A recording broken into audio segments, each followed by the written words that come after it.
So let's talk a little bit then about the actual practices of Tantra. And so, first of all, this builds upon, in Buddhism, this builds upon the path of individual liberation and the path of altruism. Those are like foundational. You can look at it almost like a step pyramid in the process. And so, even though things get reinterpreted a little bit in the way that they're viewed in this process, they're still very foundational. The Four Noble Truths, all of those things are a very important part of what happens in the path of altruism, as we saw, as what happens in the path of Tantra. So they incorporated all of those. The degree and the understanding with which they approach those varies a little bit. So we'll talk next week about the main lineages within the Tibetan Buddhist practices, and within those lineages there are slightly different approaches in terms of how they look at the path of individual liberation and incorporate that into their practices, and we'll talk more about that next week. But the important thing is that they're all a part of the tradition. They didn't throw anything out. They did put a little different spin on it sometimes, but they included all of that. So everything traces back to the historical Buddha in some way or other. Now, as we get further into the Tantra, we've learned that in some cases they viewed this as coming not from Shakyamuni Buddha, the historical Buddha, but some other cosmic deity form of Buddha. This is one of those. This is Samittabhadri, the primordial Buddha, not a historical person in that sense.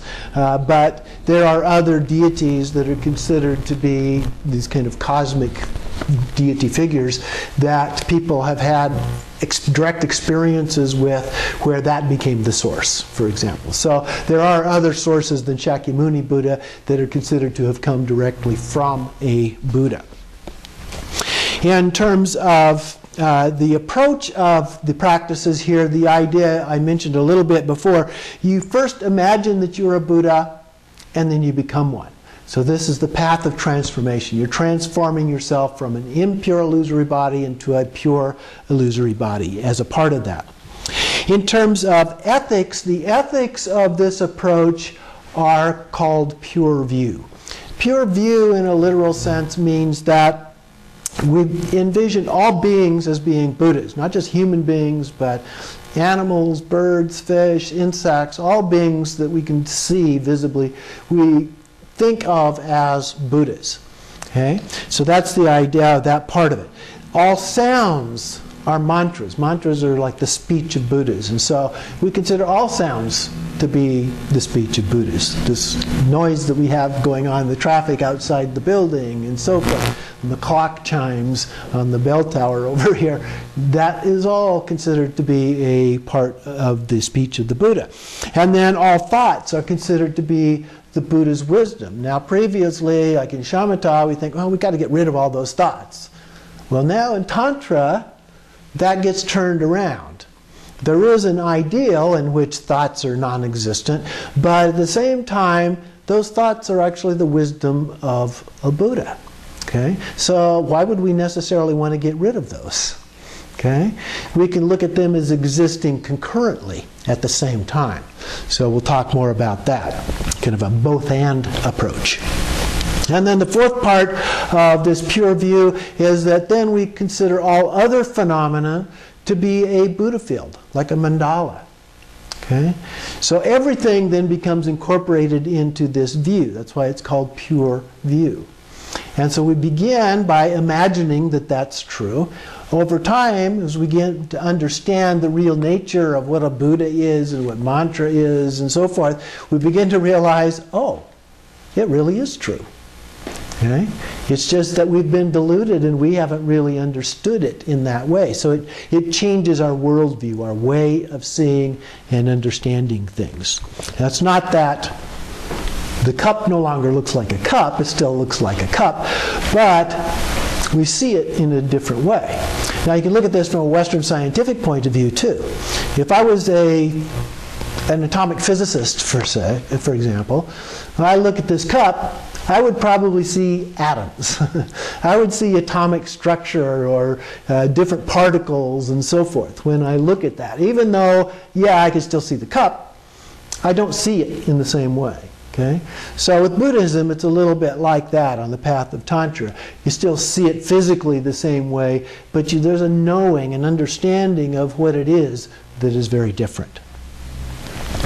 Another part of this, the path of Tantra, in taking various vows, and there are lots of different vows associated with the path of Tantra, but there's one particular group that is very commonly actually included with a lot of other things, like we'll talk about empowerments and so forth.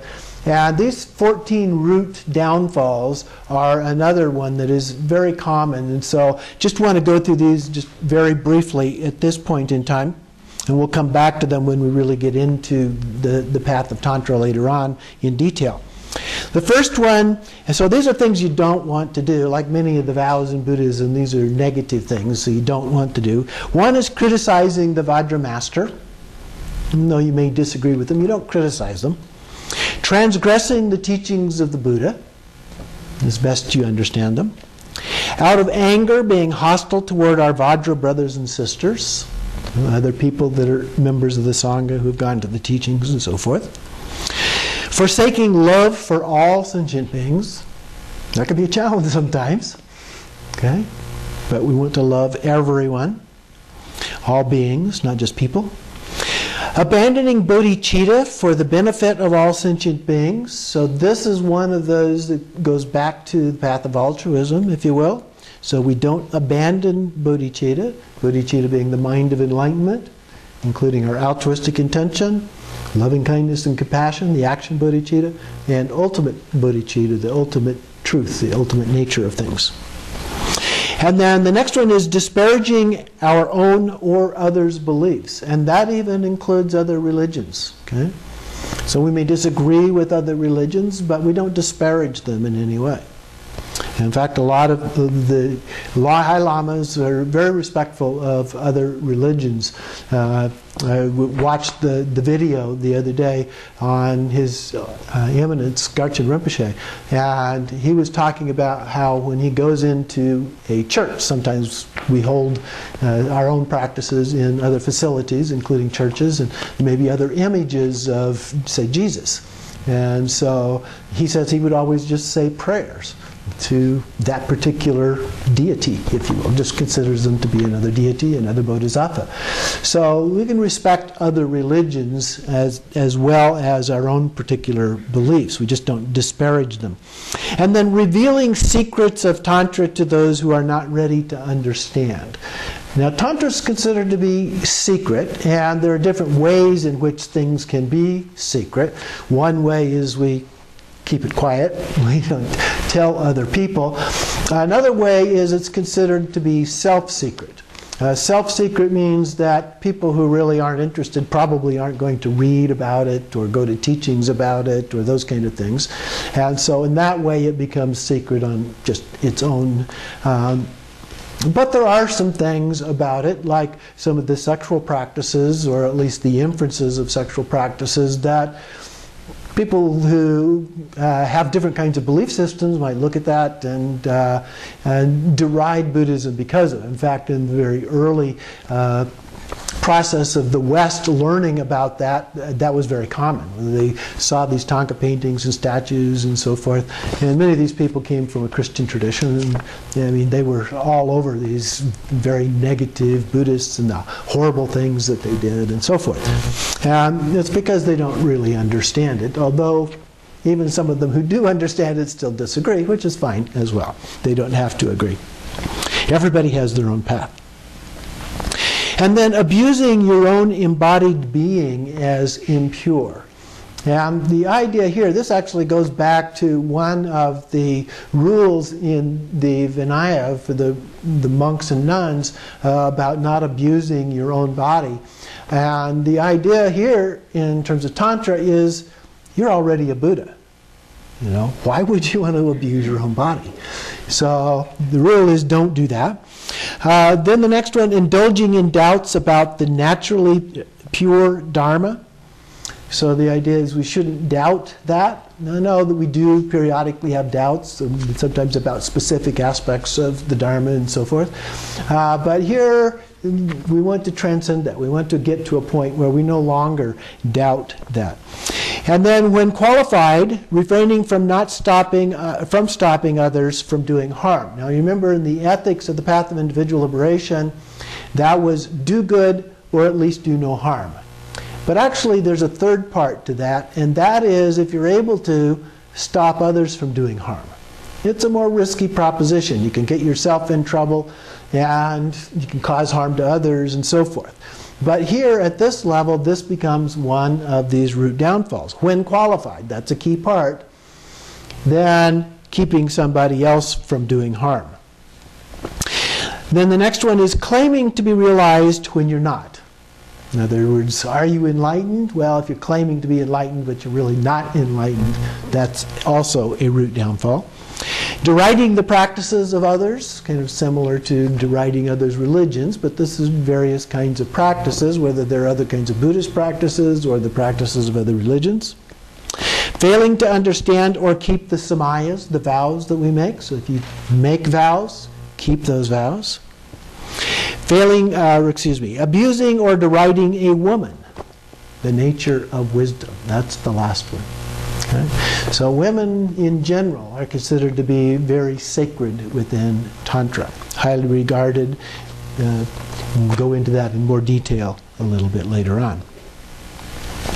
In terms of meditations, the meditation, there's three main practices as a part of this. There are some preliminary practices. There's what we call the generation stage practices of deity yoga and completion stage practices of deity yoga. The preliminary practices, Ngondro, that's Ngondro, so the G is silent, Ngondro, and the O sounds like a U, Ngondro. Those are the preliminary practices. There are two parts of that. The first one is called common Ngondro, or common preliminary practices, and that's because these are common in some way with the other lineages. Okay? They're all a part of what we do. Part of it has to do with having a precious human birth. You know, we have this opportunity. It's very fortunate that we were born as humans as opposed to insects, animals, some other form, and as a result of that, we need to take advantage of it. Okay? So that's the basic idea there. Impermanence and death. We're all going to die. Everyone who has ever lived, all beings that have ever lived, have died or will die. Okay? And that includes us. So there's a sense of urgency about this. We need to take advantage of this precious human life that we have and make as much effort as we can to become enlightened. The third one is suffering. The Buddha's Four Noble Truths, he talked about suffering. And so this one is a meditation about the different forms of suffering. So we want to overcome that suffering. And the fourth one, the last one, is karma. So that if we act in non-virtuous ways, that creates negative karma that comes back to bite us at some point. If not in this lifetime, in some future lifetime. Okay? So those are what we call the four thoughts that turn the mind. And so as we look at those four things, and we do this in a kind of a contemplation manner, then we put those together, and it's somewhat of a negative approach to saying, okay, well, I should really practice. I should do something about this life. And by practicing the Buddhist practices and doing these things, then I too can become enlightened and overcome this suffering or sense of suffering that we have in this life. So that's the common Ngondro. The uncommon Ngondro are a series of 5 practices. Sometimes the first 2 are combined together and they treat them as 4 practices. The first one is refuge, taking refuge in the Buddha, the Dharma, and the Sangha. And there's a refuge ceremony that you can take as a part of that. In fact, that's kind of the defining characteristic of being Buddhist, if you will. In the Christian tradition, it usually has something to do with the baptism ceremony. Okay? In Buddhism, it has to do with this ritual of the refuge ceremony. The second one is Bodhichitta. We talked about Bodhichitta before, the 3 parts of Bodhichitta. So sometimes refuge and Bodhichitta get combined together as a single practice. And oftentimes when you take the refuge vow, you receive the Bodhisattva vow, which is about that as well, and the intent to become enlightened for all beings. The third one is Vajrasattva purification. And so we have Vajrasattva, which is a specific deity.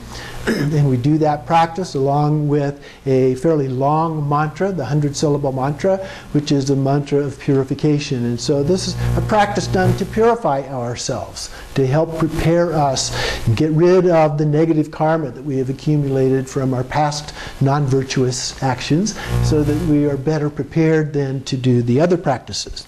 And then we make a mandala offering. So having purified ourselves, then we make an offering to all the Buddhas and the Bodhisattvas. And we've already taken refuge and so forth. We've made this commitment. We've purified ourselves. So now we want to symbolically make this offering. Even though the Buddhas and the Bodhisattvas don't need any offering that we might make to them, we do it in a symbolic way for our own benefit, really.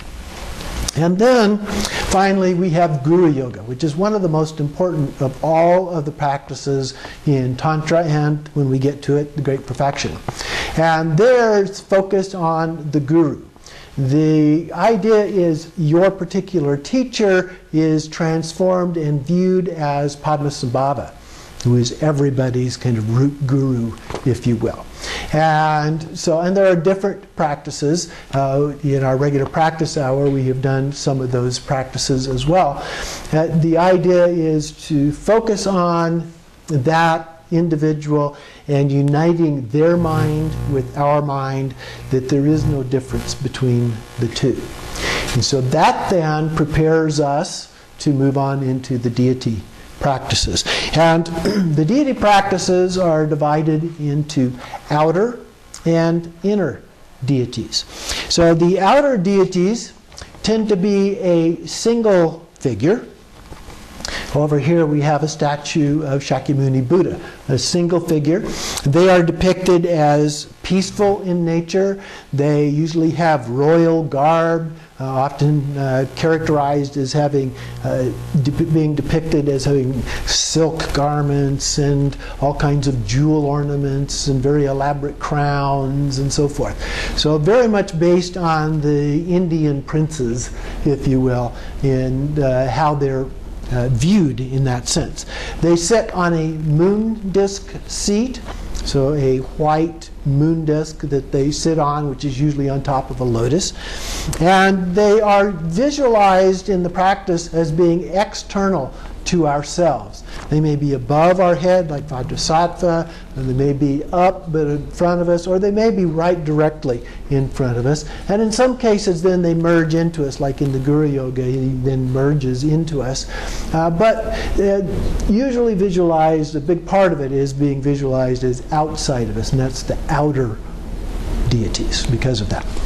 The other ones are some examples of that. Avalokiteshvara, the Buddha of compassion, the male Buddha of compassion, or Tara, green Tara, white Tara, one of the other Taras, the female Buddhas of compassion.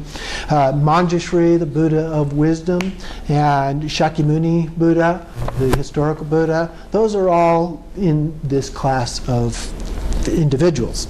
And sometimes you'll get things that kind of cross over the line in terms of the inner versus outer.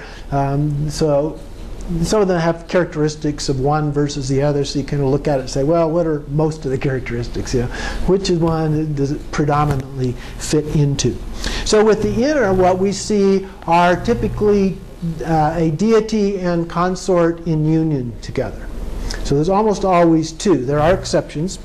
In fact, in Buddhism, there's exceptions to virtually everything. But in this case, they're almost always in union together, the inner ones. They tend to be wrathful in nature. So they have fangs, and they have rather wrathful expressions and so forth. Their poses are more active instead of being seated and quiet and peaceful. They're in action poses oftentimes. They tend to be naked with different bone ornaments. Instead of jewels, they have things made out of bone that they wear, as well as skulls, and they may have skins of tigers or leopards or things like that wrapped around them as a part of that. And they sit typically on a sun and moon disk. So instead of just a moon disk, there's a moon disk usually below, and then a sun disk on top of that. Okay? So, and that refers to the two truths, it refers to relative and ultimate bodhicitta, to the male and female principles and so forth, lots of different symbolism associated with that. And then they are visualized as being internal. Now sometimes they start as being external to us, but then we visualize ourselves as the deity. And then sometimes we invite another form of the same deity to come that's external. We make some offerings and so forth, and then they merge into us. But the main focus is that we become the deity. So these are the inner deity practices. Now, some of the examples from various tantras that are best known in the West are Guhya Garbha, Guhya Samaja, Haruka, Chakra Samvara, Kala Chakra. Dalai Lama does a lot of Kala Chakra initiation, so a lot of people are at least have heard of that if they're not familiar with it. Now, I also mentioned that these are divided into, each of these practices are divided into a generation stage and completion stage practices. In the generation stage, typically the practices begin with some opening prayers, and then we do a visualization of ourselves as the deity, and then the mandala. In some cases, the more elaborate ones have a complete mandala that is a part of it that is described. Then we recite mantra. And so that's the Buddhist speech aspect. And we recite that depending on how much time we have available to do it. Then there's a dissolution. Now, in one sense, this dissolution becomes the completion practice.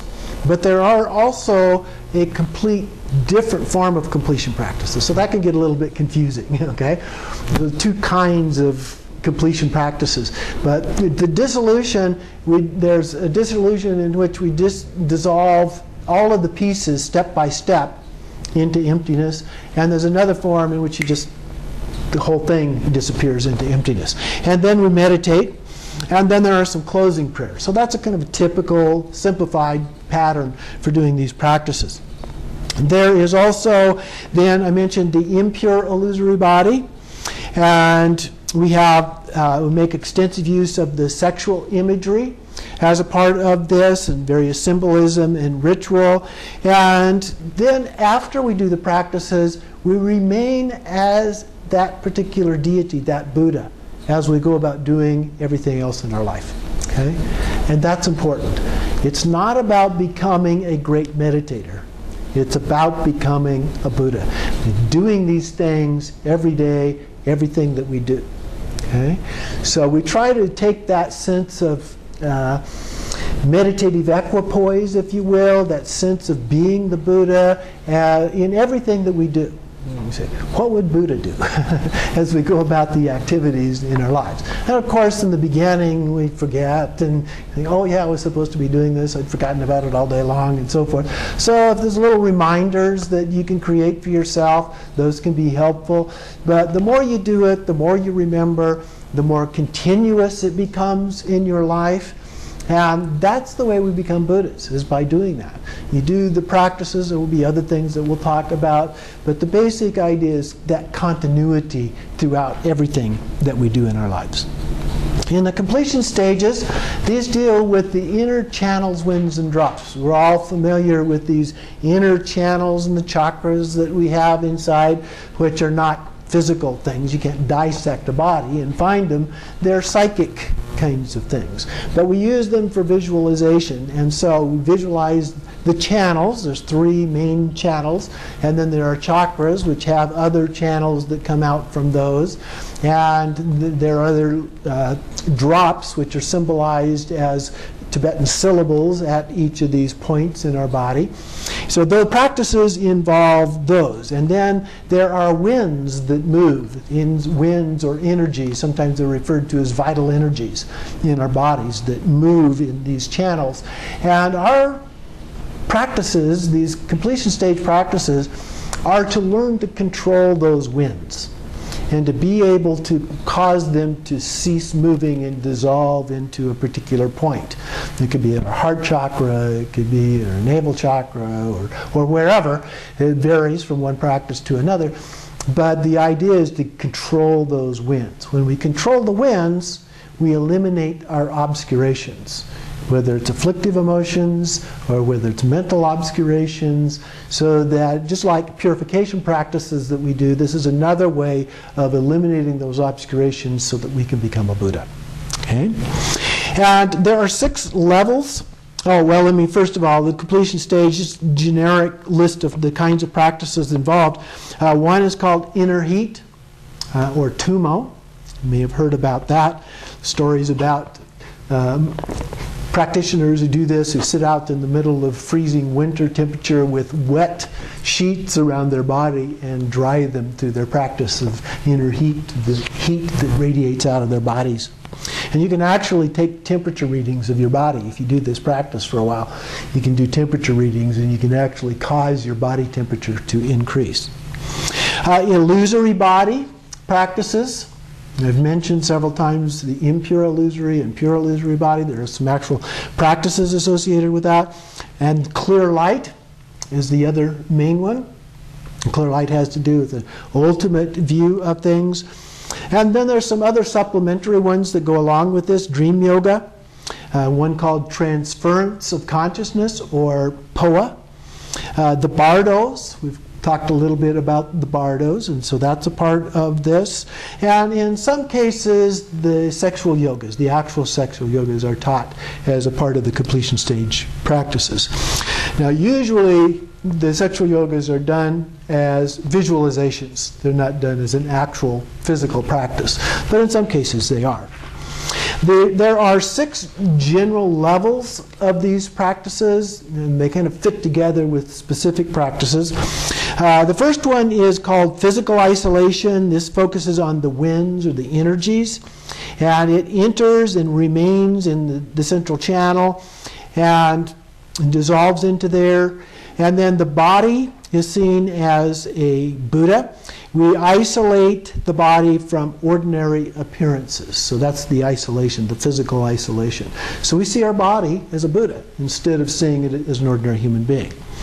The verbal isolation, here the winds enter and remain at the heart level. It doesn't enter the heart chakra, but it remains at the heart area. And then there's some breathing exercises, Vajra recitation, and some other ones that we do. And this creates an isolation from ordinariness. Things we begin to see, not just our body as being other than ordinary, but other kinds of things as well.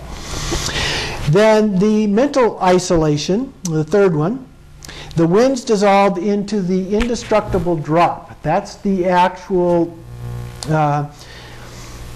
essence, the heart essence of our mind is said to reside as this indestructible drop at the heart chakra.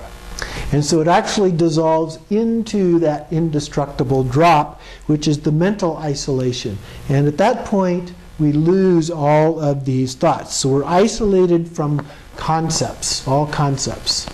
And just a pure sense of emptiness. And then we have the illusory body itself. And here we have subtle winds that begin to manifest as the deity. Okay, so first we isolated those winds until they stopped. Now we're using some of those winds in a different way as the deity. So we begin to manifest in that way. And we can also use the tantric consort, visualization practices, or the actual consort, either one. And it causes the winds to dissolve into the indestructible drop again. And then the clear light practices manifest as really the most fundamental form of consciousness. We call rigpa, or pure awareness. Okay? It's the awareness that happens before you're aware of anything. And then we experience this emptiness directly. That's the clear light. So this direct experience of emptiness. And now the winds are completely dissolved and we enter kind of a state of transcendent bliss. And the last level is called learner's union. And this is actually Buddhahood. And here the winds begin to move again and arise as the pure illusory body. So now we come out of this clear light state into a state of being an actual Buddha. So those are the stages that are part of this completion stage practices. Now I've mentioned the two forms of consort several times.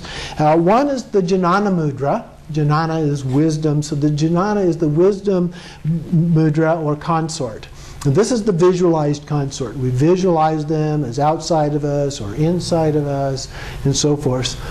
And visualize ourselves as a consort, but we're visualizing, we're imagining that this being exists in some form. And then the Karma Mudra is the physical consort. This is where you actually engage with another human being in doing these practices. And so we have an equivalent level of practice and realization in terms of who's appropriate for doing this. The ideal is that your partner also has that same level of understanding of the practice. Okay. Now there are ways, as we'll look at before, where you can use somebody who's maybe not quite at the same level, but they're willing to participate and help you out in your practice as a part of that. So that is possible. In general, as I mentioned before, it's union without orgasm. And it's the bliss of sexual union which becomes a transcendent bliss. Okay? So it starts from an ordinary bliss, but it's transcended into this other higher level, higher form of bliss. What I referred to before as transcending sexual union. There's actually a third mudra called Maha Mudra. Maha is great. This great mudra. Maha Mudra, there is no consort. Okay? So this one is where you transcend even the consort. So it's transcendent wisdom. Much like Prajnaparamita is transcendent wisdom that we looked at briefly before, this is a form of transcendent wisdom, Mahamudra. And sometimes we'll talk about in the advanced practices Mahamudra or Dzogchen, because much of them are exactly the same. Okay? So it's this transcendent form of wisdom called Mahamudra. So the idea is that we go from Janana Mudra, the visualized one, to, if you do it, because not everyone does, the Karma Mudra with the actual consort, and then Maha Mudra where you transcend consort altogether. So a few other elements of Tantra here to kind of wrap up this part. I mentioned briefly mandalas. Oftentimes there's a complete mandala. There are models of mandala, three-dimensional models of mandalas that some people have put together, very, very elaborate and detailed. But more commonly we see them as a circular painting, often done as a Thangka painting.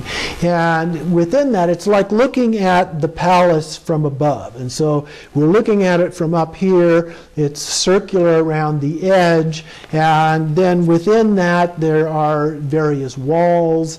There are various symbols and all kinds of other things associated with that.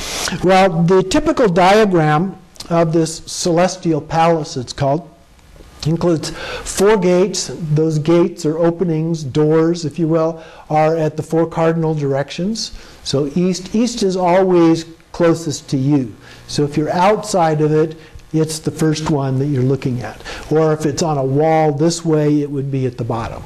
Okay? So the east is always there. If you're inside, it would be the other way around. You're still facing east. East is always in front of you. Just like in the West, when we look at maps, north is always up or away from us. That's the opposite. It's east. The focus is on east, but east is either toward you or at the bottom. Okay? And so the other directions come from that. So the other ones are in those other cardinal directions. Then there are very elaborate floor plans as a part of this. There's usually 5 sets of walls. There are cross beams and supports and all kinds of things like that that are depicted there. The main deity is in the center, sometimes very tiny, and sometimes as the seed syllable. Each deity has what we call a seed syllable that represents that deity. And those are Tibetan syllables. And so sometimes all that's there in the actual painting is that seed syllable. It's not a depiction of the actual deity, but just that seed syllable itself. And then sand mandalas, instead of paintings, they're created with very brightly colored forms of sand. And that sand then is, first they make a drawing of it and on a large piece of paper or fabric, and then they actually paint it using sand. And they have these little funnels with a hole in the end that have a serrated edge along the top, and then they use another thing to, they'll fill it up with the colored and then they're using, and then they'll rub it back and forth so that a tiny stream of sand comes out, and then they can move it around to depict all these different forms and shapes and symbols and so forth. And they're usually quite large. They can be a number of feet across, from, I've seen them as small as maybe 3 to 4 feet across to as much as 6 to 8 feet across. So they can really be quite huge. They start in the center and work out for pretty obvious reasons, because you can't reach the center on the big ones from the outside. And so they put those together. But they're also symbolic of impermanence. We've talked about the role and importance of impermanence, because when it's done, they may leave it up for a few days for people to see, but then there's a ritual ceremony that involves the destruction or dissolution of the mandala, where they brush the sand together into a pile. Now, sometimes they'll give samples of that to people to keep. I have one of a Kalachakra mandala on my shrine, for example, that was given to me. And then the rest of it they put together in a bowl or some other container and take it to water, usually moving water. The idea symbolically is that you pour it into the water and it then spreads out to the world. Okay? It's kind of like when you do a prayer wheel, and the wheel's going around, and you imagine all the prayers going out to all sentient beings, or prayer flags that are flying in the wind, and you imagine that the prayers are going out to all sentient beings. So very similar kind of an idea that we're doing this for the benefit of all sentient beings as a part of that. I also touched just briefly on the idea of empowerments, or initiations, they're sometimes called, or abhisheka is the Tibetan term for that. In most tantric practices, there is some kind of an initiation for actually doing the practices. Now, most of the outer deity practices, even though there are these initiations, they're not necessarily required for doing the practices. When you get into the advanced level of the inner tantras, or deities, then it almost always requires some kind of an initiation. Now, the most global one is that a lot of lamas will say, if you've had any highest yoga tantra, then you can do all of these practices. Others are more restrictive. If the practice is Chakrasamvara, you have to have had a Chakrasamvara initiation. Others are even more restrictive. If you have not had this specific lineage of Chakrasamvara and this specific text of Chakrasamvara, then you can't do it. Okay? So some of them are really, really narrow in how they approach these. Others are very, very broad in how they approach these. His Eminence Garchen Rinpoche, who's one of my teachers, says, if you've had one initiation, you've had them all. You know, once you've been initiated into these practices, it doesn't really matter. But other ones are more restrictive, and so it's best to respect the particular lama and what their particular approach is.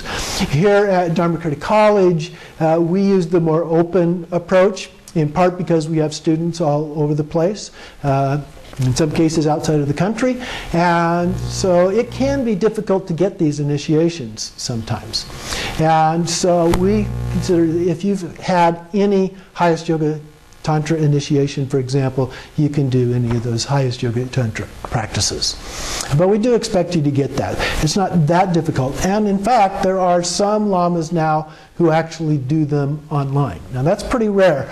They almost always say that the initiations have to be done in person. Now in some cases they will do a blessing or a lung, which is an oral transmission, online, but those need to be done live in most cases. So they might do it. Our spiritual director, for example, does some of those by Skype. He lives in Wales, but he does those sometimes by Skype for us here on special days. So you can do them that way, but they're usually not things that are considered appropriate for being recorded in some way where you watch it later. On the other hand, again, Garchen Rinpoche has actually recorded some empowerments that are available online. So we're seeing some changes in how you do this. And his attitude is, look, everybody's in Dharmakaya. It doesn't matter where you are. There is no set time within Dharmakaya. You know, the past, present, and future, and then the time beyond time, from a Dzogchen point of view, the fourth time, are all one thing. So, you know, it depends a little bit on your outlook of what is considered to be acceptable as well. But we do try to be a little bit more lenient just to accommodate people in learning and getting these practices so that they can do them as easily as possible. Now, there are empowerments, as I said, associated with each deity, but there's also 4 basic empowerments.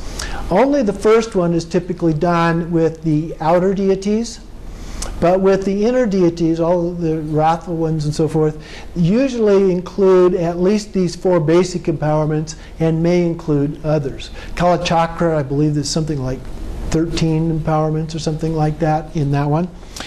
So there's a variety of things. But these 4 basic ones, it's good to have at least a basic understanding of these. The first one is a vase empowerment.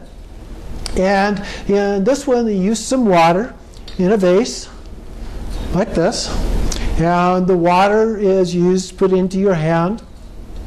And you take that water into your mouth. And the water represents purifying your body as a vessel for the rest of the empowerments that you are about to receive. And this is said to plant the seed of Nirmanakaya. Nirmanakaya being the physical manifestation of Buddhas. And it empowers you to do the generation stage practices. Okay? We talked about generation versus completion. So these are the generation stage practices. The next one is a secret empowerment, called the secret empowerment. This one purifies our speech and plants the seed of Sambhogakaya. Sambhogakaya is the enjoyment body of a Buddha. I think of it as a spirit body, or it's kind of like a rainbow body. This is the deity form in which we visualize these beings. So it is said that only highly realized beings can actually see these, but they are like a rainbow. They're transparent. You can see right through them. Even though you can see them being there, you don't see them as physical, you see them as transparent in form. And these then empower you to do the completion stage practices. The third one is the wisdom empowerment. The wisdom empowerment purifies our mind. So now we've purified body, speech, and mind. This one plants the seed of Dharmakaya, the truth body of a Buddha, and impures, and this varies. Different traditions, lineages, and so forth, this one empowers you to do different things. In the Nyingma tradition, typically, this one empowers you to do the sexual yogas, whether they're visualized or physical yogas. And then the fourth one, sometimes simply called the fourth empowerment, or the word empowerment. This one purifies our subtle obscurations. So the first three purified our more gross obscurations, and then the fourth one purifies whatever remaining subtle obscurations there might be. Plants the seed of Swabhavakakaya. This is the essence body of a Buddha, kind of the essence of the other three, or in some cases it's described as a combination of the other three. I've seen one description that said, well, it's a little bit like the Christian idea of a Godhead. So you have the Father, Son, Holy Spirit, and then there's the Godhead, which is a combination of the three together. So it's a little bit like that, one way to understand that. And this empowers you to do the Mahamudra or Dzogchen practices. Okay? So those are the 4 basic empowerments, almost always included in the the inner deity practice empowerments. And then just a couple of other things I wanted to mention. And one, in terms of practices, oftentimes the practices come in this form. It's a loose leaf book, if you will. Okay, the book, the pages come apart. It's often printed front and back, and so you can then flip the pages over one at a time, and you can read the front and the back of them. Hopefully they're numbered, so if somehow they get out of order, you can find a way to put them back. This is called a pecha, and so you'll see that. Often they have the red cover. Sometimes they have very elaborate hand-carved and painted covers on them. I've seen some that were leather, the variety of ways that they actually are done. But typical, it's just a printed, usually a heavier red paper is very common for these. And sometimes we'll see them printed in a book form. So we have a variety of them in our prayer book, for example. So there are a bunch of different deity practices that are fairly short practices that we have in these in a booklet form. And there are other ones also that are printed in more of a book form. Some of the longer ones are printed in that manner as well. And the wisdom aspect of Tantra practices is bliss emptiness. So you'll see that a lot in different texts when they're talking about the goal, if you will, of enlightenment in terms of tantric practices. The idea is this bliss, but it's transcendent bliss. Okay? It's not the sexual bliss, but it's transcendent bliss we're talking about here. And emptiness. And the union of those together as one. Okay? Like we looked at the statue before. The union of the bliss, and in this case, the bliss aspect is actually the male, and the wisdom aspect is the female. The emptiness aspect is the female. So we put those together as one. So that's a brief overview of the practice of Tantra.